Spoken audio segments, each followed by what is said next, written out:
তো গাইস, আজকে আপনাদের দেখাবো কিভাবে লক আইডি আনলক করতে হয়।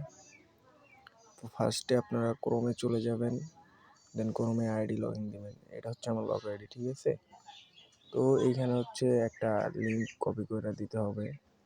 দেওয়ার পরে আপনারা সার্চ করে দিবেন, দেন হচ্ছে একটু ওয়েট করবেন।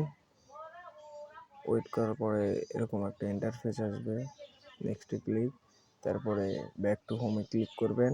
ফেসবুক লাইটে নিয়ে আসবে আপনার, ঠিক আছে। তো গাইজ সরি, এইখানে আমার আর একটা আইডির কাজ চলতেছিল, তো ওইটা লগ ইন ছিল, খেয়াল করে নেই। দেন লগ আউট করে দিচ্ছি। করে দেওয়ার পরে এখন হচ্ছে আপনার যে আইডিটা আর কি লক করে গেছে, ওই আইডিটা এখানে লগ ইন দিবেন। লগ ইন দেওয়ার পরে হচ্ছে এই যে এরকম ইন্টারফেস চলে আসবে। গেট স্টার্টে ক্লিক করবেন, দেন নেক্সট ক্লিক করবেন। ক্লিক করার পরে গেট কোড ইওর ফোন, ঠিক আছে। তো এটা হচ্ছে আমার একটা ক্লায়েন্টের আইডি, ও বাইরে থাকে, তো এটা বাইরের কান্ট্রির নাম্বার।